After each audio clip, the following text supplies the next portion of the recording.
PATV presents Live from Prairie Lights, featuring the best authors and poets on the scene today. From up-and-coming to well-established writers from across the globe.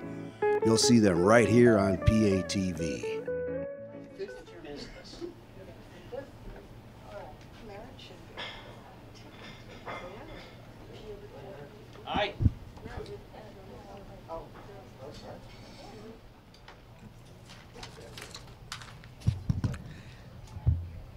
I am extremely pleased to be introducing Joe Dobrian, who I know, well, first, Joe is very nice. Okay. Exact. Okay. I know Joe because he is a frequenter of Live at Prairie Lights, and he is also in a much rarer and more august category of someone who comes to readings and asks a lot of questions. Believe me, if you want to make a reader, bookseller's heart open up, ask a few questions. Otherwise, he ends up having to ask all of them himself, and that causes some suffering. He called me the other day and said, "I'll just write an introduction for myself," and he brought it down the next day. And let me read for you what he has. The Joe Dobrian's version of Joe Dobrian is Joseph Dobrian has been making his living as a sports writer and business journalist for nearly 30 years, most of which he spent living in New York City. He wrote the first several drafts of this novel, is it Wilden or Wilden? Wilden, while he was still living in New York. Willie Wilden is a story about a guy who moves out of the city to a small town and becomes a local eccentric, and Joseph tells me that he wrote it as wish fulfillment. And then, having written the story, Joseph did, in fact, leave New York and move to a smaller town. But I've had to tell him that if he wants to be a local eccentric in Iowa City, he will have to work harder at getting people to notice him. So in hopes that tonight's reading will give him a little more of a reputation, I present Joseph Dobrian. And hold on, I just want to say a little bit more from a personal standpoint. This is positive. He brought these books down this week, and I didn't get a chance to finish it, but I got a chance to go several chapters into it. And Joe Dobrian is a very funny guy. And among the things that he can do and does do is he's absolutely willing to make fun of himself. And believe me, readers love this. If you want to endear yourself to your reader, you make yourself the butt of the joke, so he doesn't fear he's the butt of the joke. It has to do with what I have seen of Joe in the little time I've known him, as a kindness which I always appreciate, and I always enjoy seeing him on the front row. Joe Dobrian.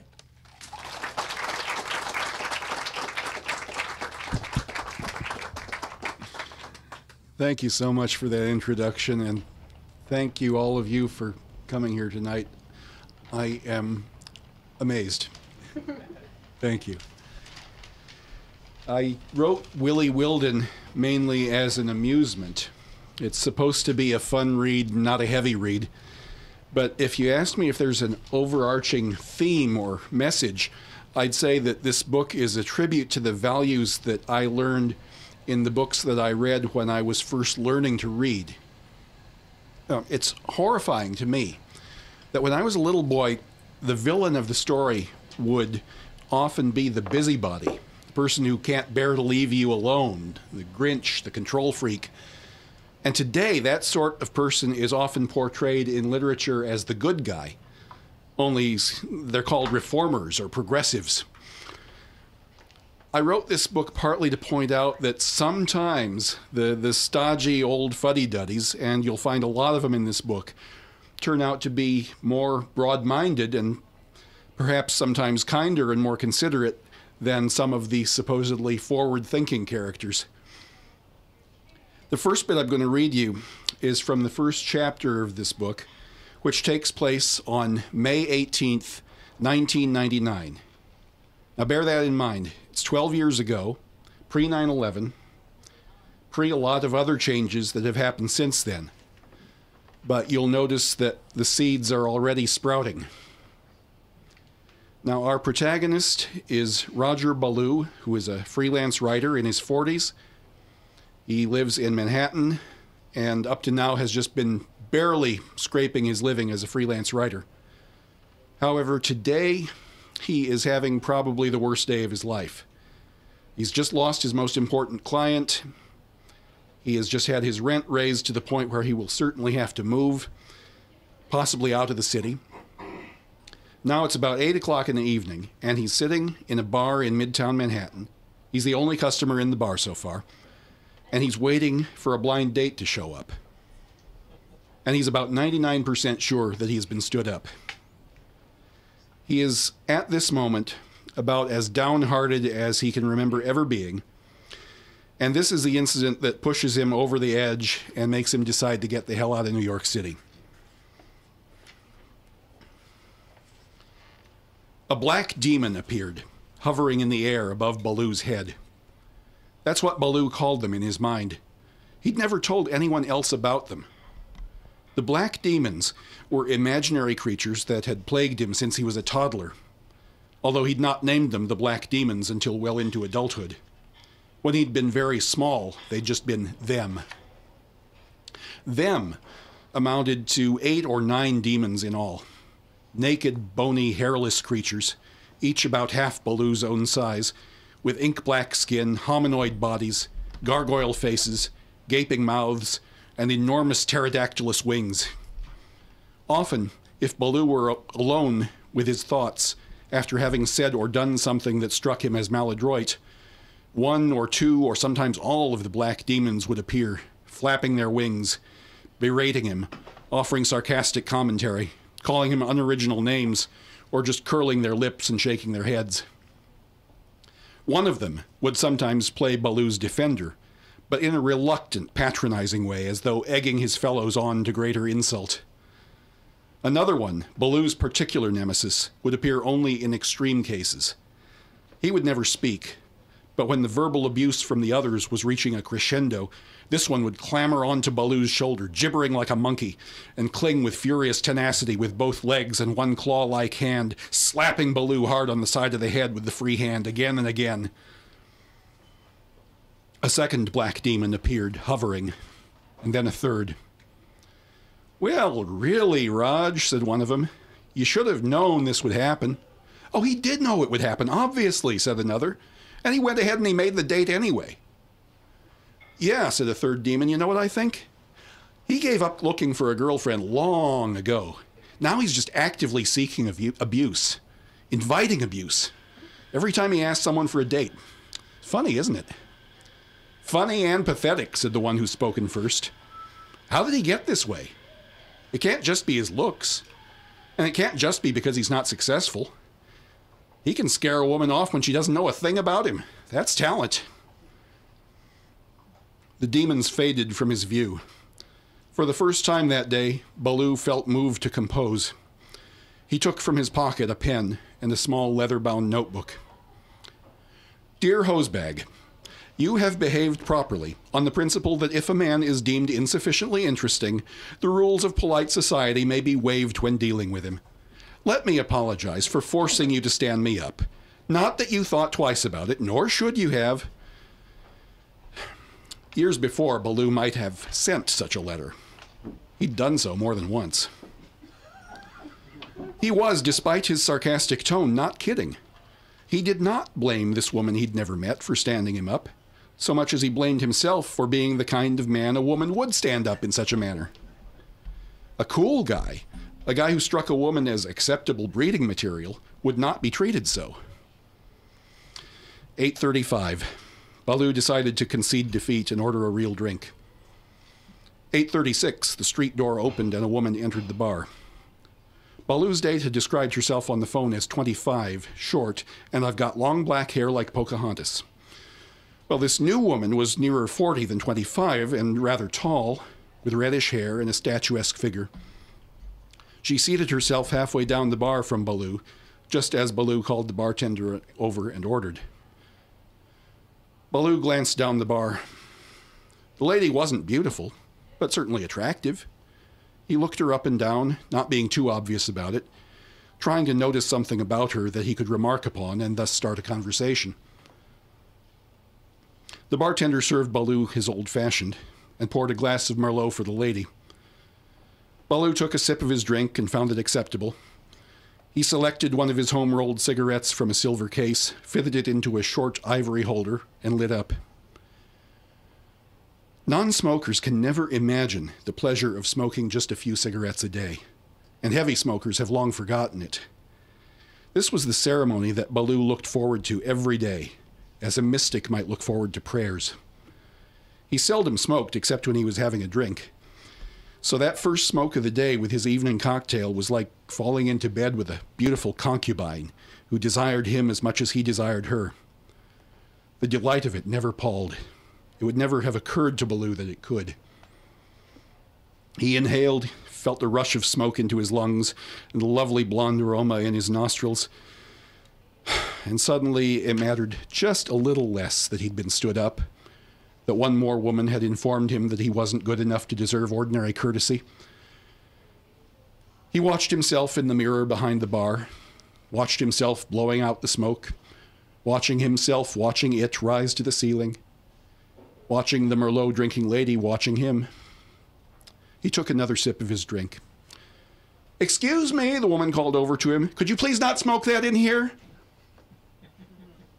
"Ma'am, this is a bar. Smoking is still legal in bars for all that some people are trying to outlaw it." "No, not if someone objects. If one person objects, you have to put it out. I know, I'm a lawyer. And I'm Oprah Winfrey. You should be ashamed of yourself lying like that." Ballou took another sip and another drag, hoping he could at least force himself to keep a calm tone of voice, but doubting it. "But you anti-smoking fanatics are all alike, aren't you? No sense of shame. What, you just pick out a different bar every night and go in there to hassle smokers?" "Bartender," said the woman, "I'm going to call the health department in a minute." "Sir, maybe you'd better put it out," said Tom. "Like hell I will. And you're not doing your employer any favors either, backing her up. If it comes to that, get Peter over here, okay? He knows me." "Peter won't be in till about 10, said Tom. "I'm sorry, I'm new here, and I don't know what the policy is about smoking, but just to be on the safe side, I'm going to ask you to put it out, please." Baloo goggled at the bartender.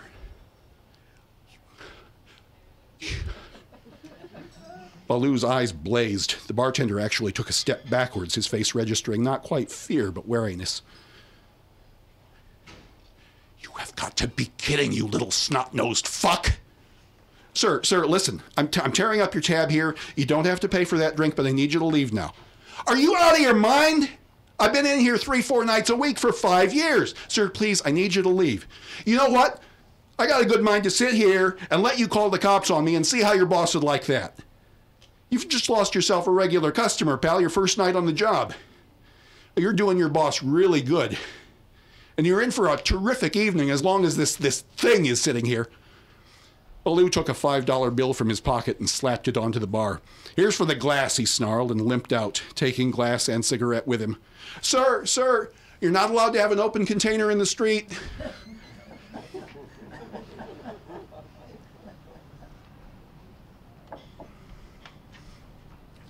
Well, now, jump ahead a few months.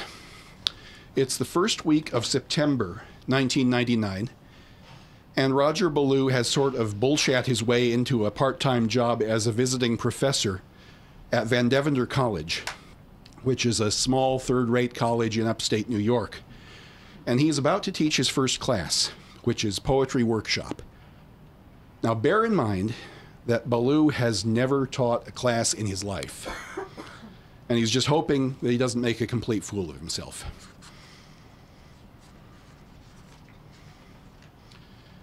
As he stood before his poetry workshop class in room 208 of Van Deventer's Liberal Arts Building on Wednesday morning, Ballou remarked that some of the girls were still girls, and all but one of the boys were still boys. College students had not been that young to him the last time he'd been in a room full of them. 12 of them sat around a large oblong table. They'd left the end of the table nearest the door for Baloo, presumably. And he set down his briefcase there and said good morning to it. None of the students responded, and he immediately scolded himself for not having looked right at them. He did so then, circling the room with his glance, making the briefest eye contact with each student. I can fake anything, he repeated to himself. I can fake anything. He ran down the roll, remembering to employ a device he had learned from one of his own college professors for retaining a large number of names. Michael Brooke? The one black student, or light brown actually, raised his hand. Baloo noticed Brooke, black, same as Edward Brooke, the black U.S. Senator. Kelly Curley? Miss Kelly Curley had very curly hair, easy. Lee Grossbaum was far and away the prettiest girl in the class, slender with a rosy porcelain complexion, small black eyes, long curly black hair, and thus Baloo memorized her name automatically. Curtis Wandervogel was tall, with dark wavy hair, thin with a stiff bird-like manner. Vogel, bird. The last name on the list, Sherry Zismore, belonged to a girl with an unfortunate complexion. Zismore, more zits. Okay, I'm going to stay on my feet because I talk better that way. You are here to learn to write poetry, or to write better poetry if you already write it. Mainly, you'll improve your poetry in two ways. First, by reading poetry, good and bad, but more importantly, by writing poetry. You are all going to write a lot of poetry for this class. We meet 3 times a week, and in each session, we're going to critique at least 2 poems. That means that on the average, each of you will be up for a critique every other week. However, I will require you to write considerably more than 1 poem every 2 weeks. The minimum required to pass this class will be 20 lines of poetry every week, and if you want a better grade, you'll just have to either produce more or really knock my socks off with those 20 lines, or both. It's all very well to talk about how you have to be inspired to write great poetry, and that may be true, but you won't write great poetry until you have written a lot of poetry that's not so great. So if you don't feel like producing a certain amount of poetry every week, you're just going to have to force yourselves. Don't worry about having your poems critiqued in class. I will sometimes point out to you where you might be doing better with your words, but I did not agree to teach this class just for the pleasure of destroying baby poets' egos. I'm going to be hard on you because I want you to succeed, and if you ever feel that I'm treating you too roughly, bear in mind that I'm doing it because I'm on your side. I expect all of you to participate in the discussion of each poem, and I expect you to be polite but honest. I don't want you to praise something that stinks, and if it stinks, explain why it stinks.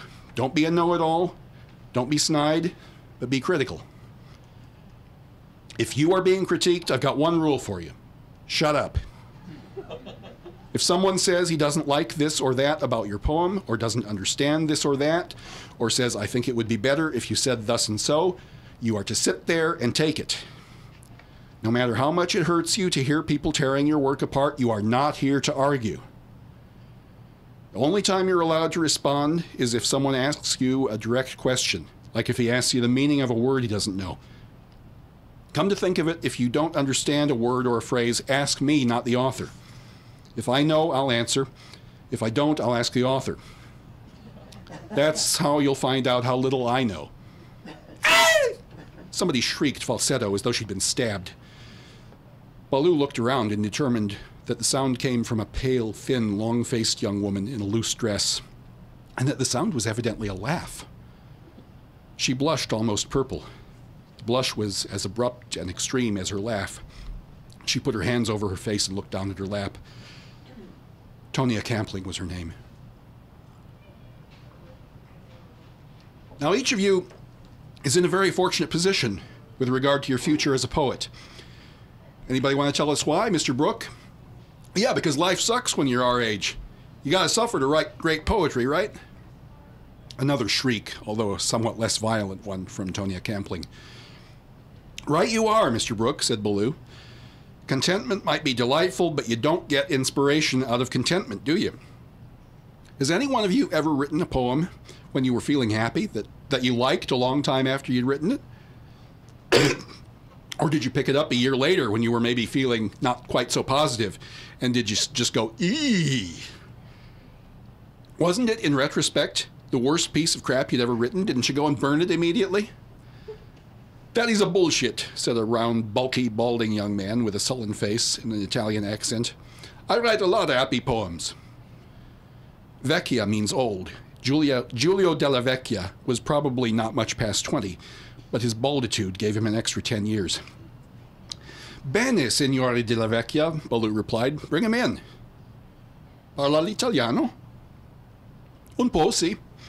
L'ho studiato durante 2 anni all'università, ma non ho alcuna opportunità per praticare, dunque il mio italiano non è molto forte. Mi dispiace. Della Vecchia inclined his head, apparently half impressed and half dismissive. Okay. So you all are in a position to write better poetry than a lot of older folks can write on account of your age and what all is going on in your heads at the moment. And in this class, you're going to use your ideas to create poetry. Meanwhile, it'll be my job to teach you the mechanics. Okay, now for the rest of the session, Baloo talks about various poetic devices, such as rhyme, alliteration, meter. And he talks about the differences between formal and free-form poetry. At one point, he even encourages his students to buy and use a rhyming dictionary, which, whether you know it or not, is absolute blasphemy to most poets who pretend to take themselves seriously. Professor Baloo, Curtis Wandervogel had a kind of a sing-song voice, which Baloo thought made him sound rather self-important. If you have to resort to a dictionary to find a word that rhymes, don't you destroy the integrity of the poem? Wouldn't it be a better poem if you used the word that came from your heart instead of the word that rhymed? Well, you might use the word that comes from your heart first. You'll probably find your heart less eloquent than your head, however. If you stretch your vocabulary by looking for the rhyme and keeping to the form, you will usually discover precisely the right word. Baloo looked at his watch and saw that he had 10 minutes left. He reached into his briefcase and brought out a dozen copies of a poem, which he handed out to the class. Probably the best way to end this first session is to let you read what is probably the worst poem I've ever seen. And I can say that with confidence because I wrote it myself. I was 15 years old at the time, sophomore in high school, and I had a terrible crush on a girl in my school who was a senior. I was obsessed. I could hardly eat or sleep or study for thinking about this girl. And of course, she, being a senior, was not interested in being my girlfriend. As dumb and as socially retarded as I was, I didn't understand that senior girls simply did not date sophomore boys. I thought she was just being unreasonable. That got the laugh he'd been waiting for, but not from Tonya Campling. As the rest of the class giggled, she gasped audibly, stared at Baloo open-mouthed, horrified. She moaned, and her eyes actually welled up in compassion for his clueless teenage self. Her reaction almost embarrassed Baloo in its excess, but it touched him nonetheless. Yes, and as I got older, I got worse, he said directly to Miss Campling. Anyway, the poem. Sometimes I think about you so much, and I just want to tell you how much I miss you and want to be with you. I am nothing without your love. Most of the students were looking at each other out of the corners of their eyes. Okay, it's pathetic. And not just because I gave you the context. Just look at it. You got arbitrary line breaks, which occur because the author has noticed that modern poetry has a lot of arbitrary line breaks. Because the poem has no form, it just rattles along and it tells us nothing. I think about you so much. Well, how much? The poem doesn't tell us how much. And then, I just want to tell you how much I miss you and want to be with you. He wants to tell her how much he misses her, you see, but he doesn't. And why doesn't he? It's not because he's not writing from the heart. No, it's precisely because he is writing from the heart and not from the head. It's because the poet didn't appreciate how much more effective the poem would have been if he had given it form, if he had chosen his words carefully, if he had made it memorable. Now, some people who don't know any better will argue that rhyme and other formal expedients restrict you unnecessarily. I say the opposite.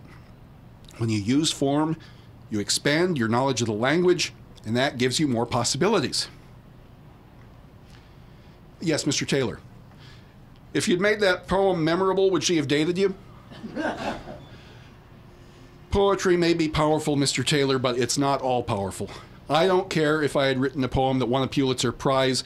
Nerdy 10th grade boy does not get 12th grade girl who looks like Reese Witherspoon.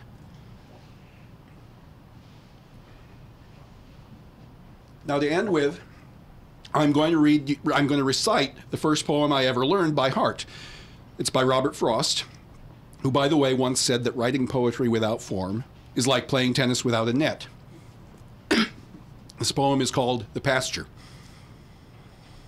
I'm going out to clean the pasture spring. I'll only stop to rake the leaves away and wait to watch the water clear, I may. I shan't be gone long. You come too. I'm going out to fetch the little calf that's standing by the mother. It's so young, it totters when she licks it with her tongue. I shan't be gone long. You come too. Baloo paused. Lee Grossbaum was looking at him as though he had written the poem himself. Baloo almost forgot to start speaking again. I was not quite 5 years old, and we were living in Madison, Wisconsin. And one day my mother told me that Robert Frost was in town, and we were going to go and hear him read his poetry. We had some phonograph records, you know, those old vinyl things, of Frost reading his poetry, and that was how I had learned to recite The Pasture, by listening to them. So naturally, I was pretty excited. Now, the reading took place in the afternoon, and we went to a restaurant for lunch beforehand. And as we were eating, we noticed this old white-haired couple at the table next to us. They must have been in their 80s. And my mother leaned over to me and said, "Now, don't turn around, but over there is Mr. Frost." And, you know, 5-year-old boys don't whisper. So I yelled, "You mean Robert Frost?" And the old lady over at the next table, she said, "Why, Robert, that little boy knows who you are." Now think about that for a moment. I probably made Robert Frost's day, and the reason that I knew who he was at age 4 or 5 was that he remembered the primary function of poetry, which is to speak to the reader vividly enough that the reader remembers the poem. Now next, I'm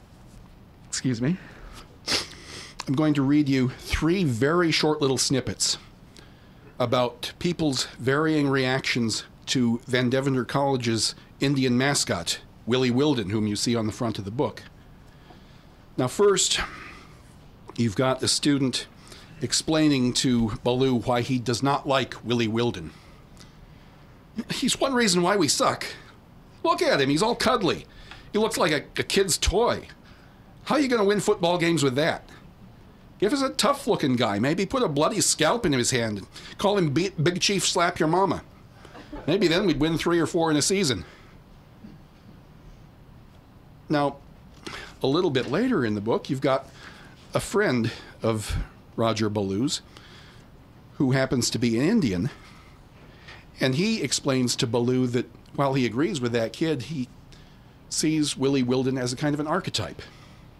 "That kid was right. You're a betting man? Never bet on a team with a cute mascot. Not in football anyway. I like that little bastard, though. Willie Wilden. You know, I'm a Cheyenne, and we tell stories about a guy named Weehio. Now, white men have stories about Superman types, your Paul Bunyan, your Pecos Bill, But Wehyo was the kind of anti-Superman, little puny guy. They say that Wehyo's wife could stretch her arm out at the shoulder and he could stand under it. And poor Wehyo, he wasn't just little, he was also not that bright. But he was also trying to outsmart folks. And maybe once in a blue moon he'd do it too. But mostly he'd just end up getting outsmarted himself. Like Homer Simpson, or that Honeymooners guy, Jackie Gleason. Or Rodney Dangerous, I don't get no respect. That's Wehyo. There's all kinds of stories about Wehyo. And I figure Willie Wilden, he's probably just another Wehyo. Little man who can't do nothing but talk big. Now, subsequently, later on in the book, Roger finds a respectable middle-aged woman that he's attracted to. And for their first date, he decides to take her to Van Deventer's first home football game against Cornell. Now, outside the stadium, they see the Cornell marching band warming up, but they also encounter a band of demonstrators who are chanting and handing out literature demanding that Willie Wilden be retired. Now, here is Ballou's reaction, and it'll give you an idea of what Roger Ballou is like on a first date. Now, this pisses me off, he told Dora. Excuse my French, but it does. People going around looking for reasons to be offended so they'll have another excuse to mind other people's business. It just infuriates me. Dora looked at him gravely.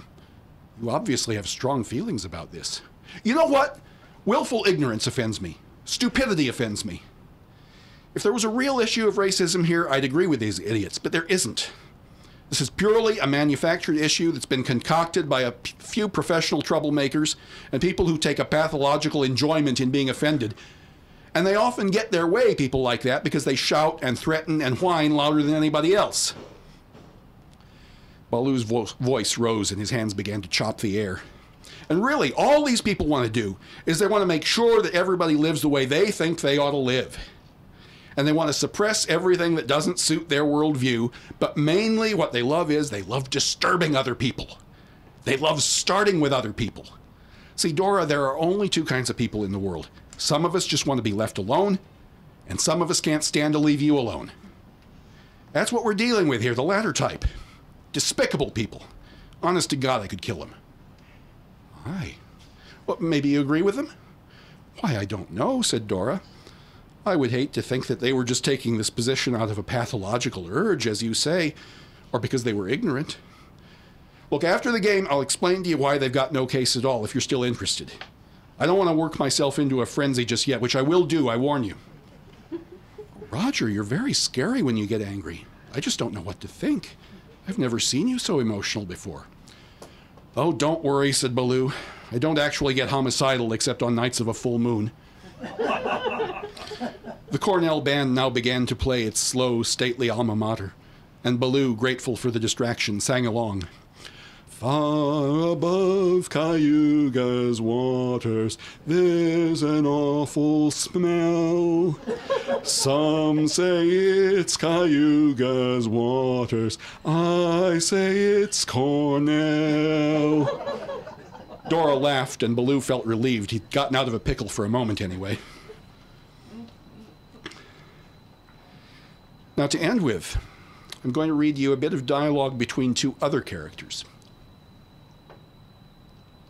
Now, when he moves to this little upstate town, Roger Ballou becomes acquainted with a family, husband and wife, about his own age, and two daughters who are in their teens. And they appear to be very conventional, old-fashioned people. In fact, they're so conventional and old-fashioned that their neighbors sometimes refer to them as Ward and June. Yeah, Donald and Frances Quagga are two very old-fashioned, middle-aged people. Although, as you read the book, you'll find out that maybe they've got a little more go in them than you thought. But here, you've got the mother, Frances Quagga, preparing dinner, and she's trying to have the big talk with her elder daughter, who is about 17 years old. Now, this was one of the most challenging scenes for me to write because it describes a very private conversation between a mother and her teenage daughter. And of course, I had nothing but my own imagination to work with. I had several readers look at this passage, and one or two of them said, no way a mother would have this conversation with her daughter. But I had many others, all of them women, by the way, who told me, oh my gosh, when were you a fly on the wall? That's exactly how it would have gone. So I don't know any more than I did when I first wrote it, but I'll read it just for mischief. Here are Frances Squaga and her daughter Miffany standing in the kitchen. Honey, just watch that stew for a minute and stir it now and then, said Frances as she commenced washing a colander of lettuce in the kitchen sink. Her hands jerked suddenly, and she nearly upset the contents. Mom, are you okay? Oh, it's just time for the big talk, said Frances, looking out the kitchen window, unable to make herself look at her daughter. I know that you and Greg have been, seeing each other for a while, and I don't want you to feel that you have to tell me anything about it, not unless you want to. But he's the first boy that you've seemed at all serious about. So I made an appointment for you with Dr. Eisenbart tomorrow after school, and he can talk with you about prescription for whatever you need, if that's what you and he decide you need, and maybe fit you for a diaphragm, too, for extra insurance. Frances shuddered just a bit and continued looking out the window. Miffany looked amazed and made as if to say something, but no words came. It doesn't make any difference whether your dad or I approve of it, Frances continued. When it comes to that sort of thing, you're going to do what you're going to do, or not, which I'd prefer, but there it is. I'm just asking you to, take precautions. If you and Greg aren't doing anything, that's great as far as I'm concerned, but I want you to be prepared if it becomes an issue in the future. I can come with you tomorrow, or you can go on your own, but do please go. I hope I'm not embarrassing you, but I had to say something. You see that, don't you? Thank you, said Miffany. Greg and I aren't, but thank you, yes. I'll go if you want me to. But could you come along and just sit in the waiting room? That way if somebody sees me, they won't assume I'm pregnant or whatever. That's exactly what I was thinking. I didn't want you putting on a black wig and going to Planned Parenthood or anything. This way we can pretend we're both going in for the usual lady stuff. Really, thanks, said Miffany. I know you don't care for Greg. Oh, dear, no, that's not true. That's not true. He's a little rough around the edges, I guess, but I don't mind him. He's a boy. But you know that. No, he's nice. But, if you were having his baby at this point in your life, I might have a different attitude. Oh, don't worry. That is so not going to happen. That's what they all say, said Frances, tearing up the lettuce leaves and dropping the pieces into a salad bowl. That's why we're having this talk. And listen, honey, I want you to promise me something. Once you have that stuff, use it, okay? Keep the diaphragm in your purse. Mom! Well, do. Girls get pregnant because they think it doesn't matter just this once. Or they have this idea that if they're carrying that stuff around with them, it means that they're not nice girls. And that's very foolish. And that's another thing. I hope you understand that your dad and I don't think you're foolish. We both think you're very smart and grown up and responsible. And we want you to stay that way. Well, thanks, said Miffany. She considered for a moment, watching as her mother sliced up a tomato with a huge Julia Child knife. Why aren't you giving me the big talk about condoms, then? Check the stew, dear. Because for one thing, I'm sure you know more about those things than I do. I expect you get it drummed into your head at school all the time. If they're not testing you for drugs, they're telling you you'll die of AIDS if you don't use a condom. For another thing, I could preach to you until kingdom come, but I know perfectly well you're not going to use them all the time. Maybe you should, but you won't. Everybody hates them, and sooner or later you'll decide not to bother. Look, dear, I know you know all this stuff already. I'm trying to actually do something practical rather than preaching at you. Mrs. Quagga mechanically picked up a cucumber and took up the knife to slice it into rounds. Then she saw what she was about to do and put the cucumber down quickly. Oh my God, let's talk about something else, shall we?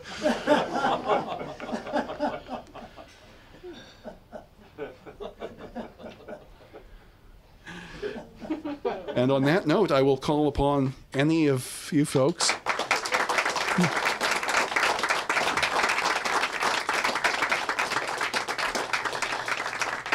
Mr. Hudson. Have you ever considered being an actor as well as a writer? As Have you ever considered being an actor as well as a writer? I am an actor. I've been off-Broadway a couple of times. I've been off-Broadway several times, acted on TV a handful of times, but as an actor, I'm more of an amateur. It's something I enjoy. I haven't done it in a long time. Well, I really enjoyed it, Joe. You mentioned that this scene you just read is something you hadn't experienced. Right. And I'm just curious if there are other scenes in the book where you had to fantasize, or if it's largely drawn from experience. Oh, no. A lot of it was fantasy. You're always told to write what you know, but you can't do that all the time. You can write some of what you know, but sometimes you just have to trust yourself to sort of intuit how it would have gone, and just make sure that you are making the characters as believable as possible. When you're writing something that you are not directly experienced with, you have to consider the character you're writing about, and you have to always ask yourself, how would that character act? How would that character react? How would this other person react? And every so often you have to stop and say to yourself, now wait a minute, would she really say that? Would she really do that? And then sometimes you have to say, no, she would do something else.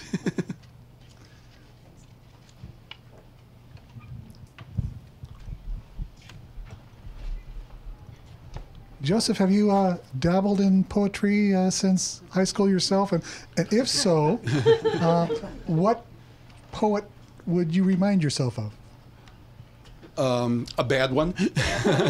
I'm not a great poet. I do like to write poetry. I don't do it very often. I can tell you about poets I admire, and certainly Robert Frost is one of them, but I would not dream of comparing myself to any poet. Anyone else? I was listening to your instructions that you had your character giving the class, the writing class on critiquing, and I almost wished I had been taking notes down from my scientific writing class to say that very thing. I wonder, have you ever done that sort of teaching of writing of any form, of business? No, I've never taught a class in my life, but I've been in several fiction and poetry workshops, so I sort of know how they go. And one way to derail them really easily is to allow the person under critique to talk.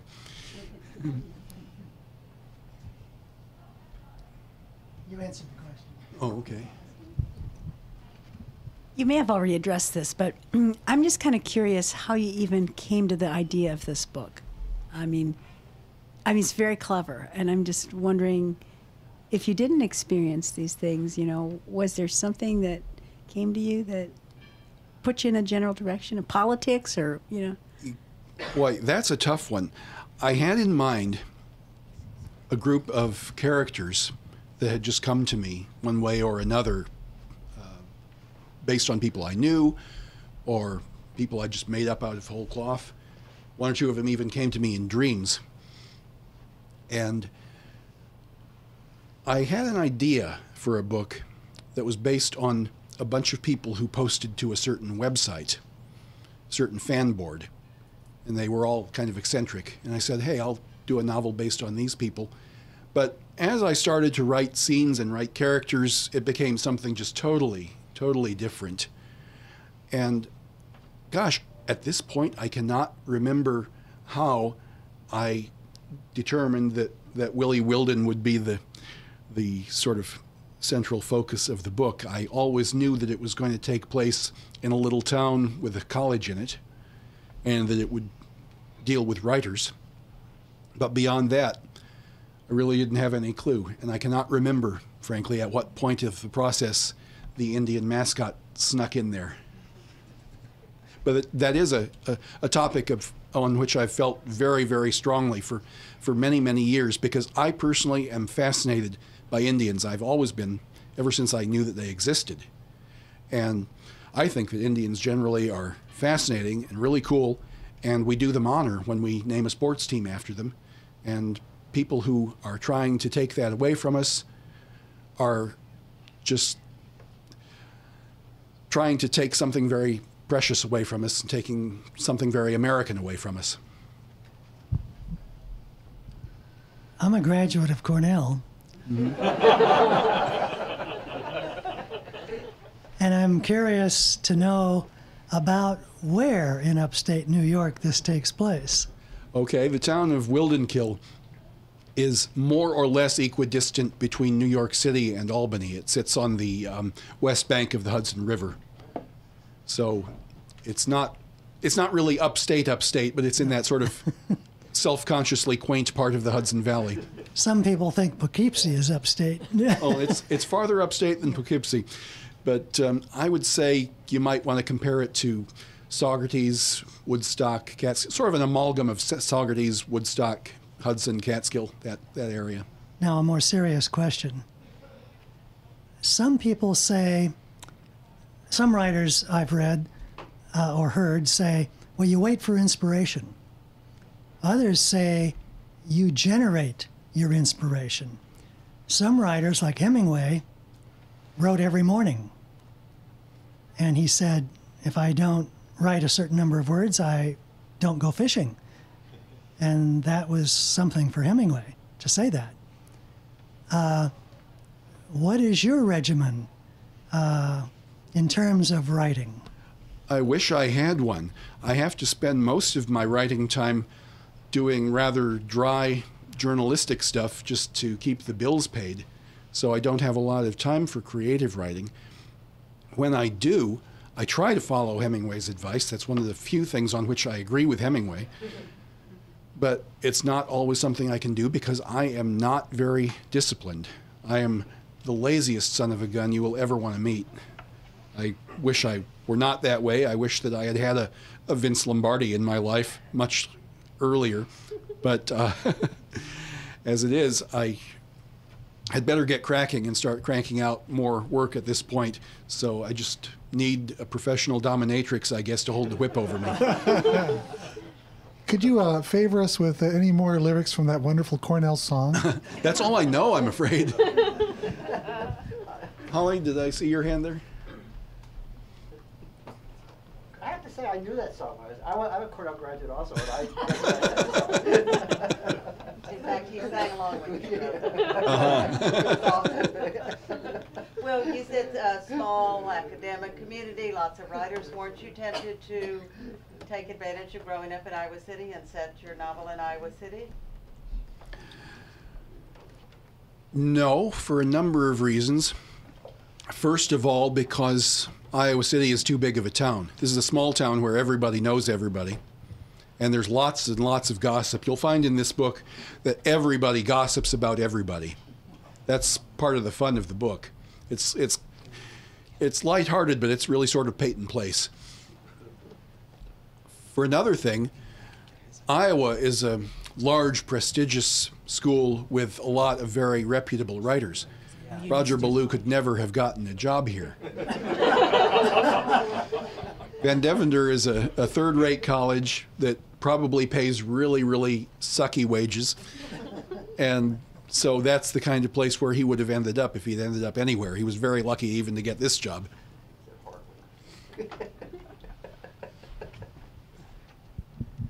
Where did you get your notion? Now, I haven't read the book yet, but I'm looking forward to it. Where did you get your notion of academic politics? Well, my father was a professor here at the University of Iowa for many, many years. Before that, he was at Wisconsin, then at Dartmouth, and then about 44 years at the University of Iowa. And boy, was he involved in academic politics. He would come home every night with a new story that would just take the curl out of your hair. It was it was quite something to listen to him go on about it. So yeah, I learned, and of course I kept in mind what Henry Kissinger said about academic squabbling, that the struggles are so fierce because the stakes are so small. Rick, you had a question? Yeah, I recently read, I saw an interview with an author, a woman. I think she's from Alaska, but I can't remember her name. But she talked about how she had to separate herself from her usual life as a housewife, as an American Indian, as a female. And she had to strip off the insulation. She would go to a room in the attic, lock the door, and then she would go through a process where she takes off the expectations from the other and gets to something intrinsic. Can you relate to that at all? That's great if you can do it. If I'm really involved in the writing process, I don't really pay much attention to what's going on in my head. I just let it roll. I have a feeling that she's another one who's much more disciplined than I am.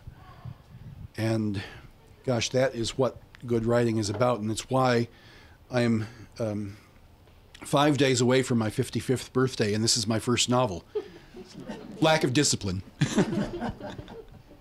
Yes, ma'am. Joe, I'm looking around the room.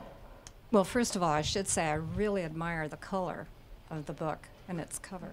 It pops, doesn't it? It does. And if you look around the room, I don't think there's another book that same color. It's just amazing. I mean, there are so many colors in the spectrum, and to pick that one was well, really actually, amazing. I'm glad to hear it. I have a feeling that the logo is part of the what makes the book eye-catching, and for that we would have to congratulate a young lady named Merritt Bickner, who is the daughter of Ken over there, and I gave her the idea for what Willie Wilden looked like, but she executed the cartoon, and I thought she did a great job. It was exactly what I had in mind.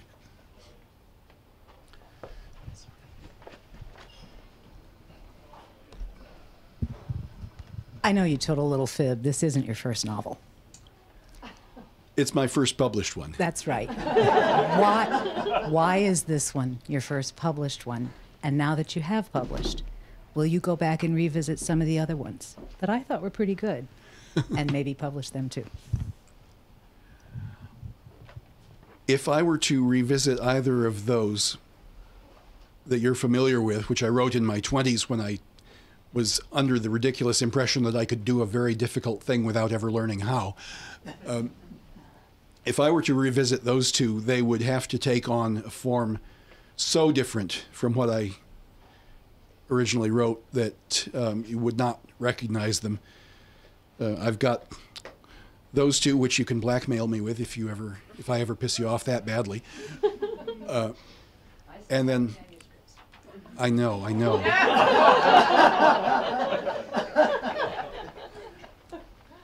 And I've got fragments of others.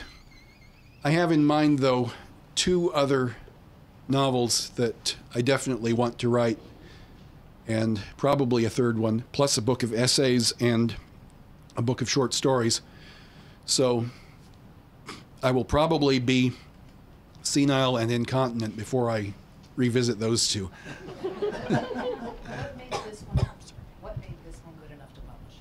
What made this one good enough to publish as opposed to the others? 3 words: rewriting, rewriting, and rewriting. I have a question because you've mentioned that you spend most of your day doing business writing. And I guess I'm wondering if there's a way for you to distinguish between what it takes to do the business writing and what do you need to call upon to write a novel. It's very different. And not everyone who can write in a business or journalistic style is able to write a novel. It's not really that different, except that when you're writing a novel, you're making it up. When you're doing business writing, you've got the facts there, and you just have to put them into the right order and put them down so that people will want to read it. And fiction has the added difficulty of making up all of the information and then putting it all into a readable order. But I have to tell you, that's another thing. It wasn't just the rewriting that made this book a little more readable, I hope, than some of the other stuff. It was also because of those 30 years of dry business journalism. Because if I hadn't had that, I would not have had the discipline required to write reasonably good fiction.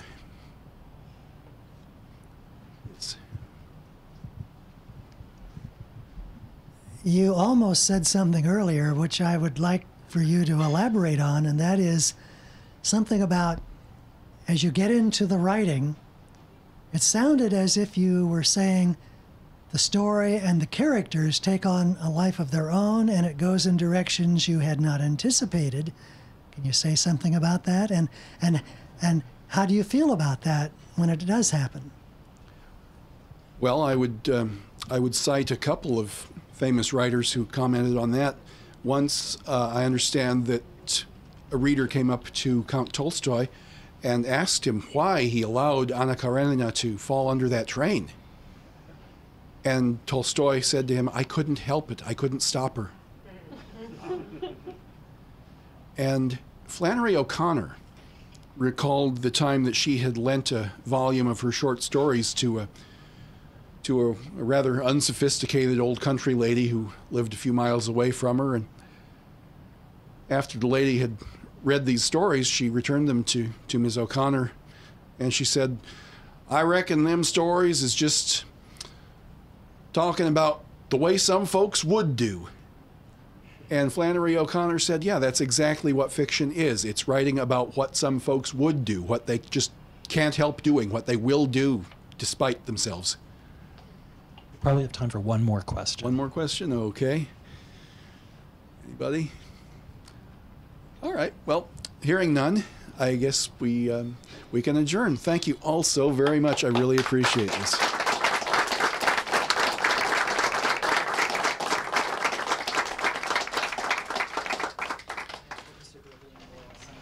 I sure will.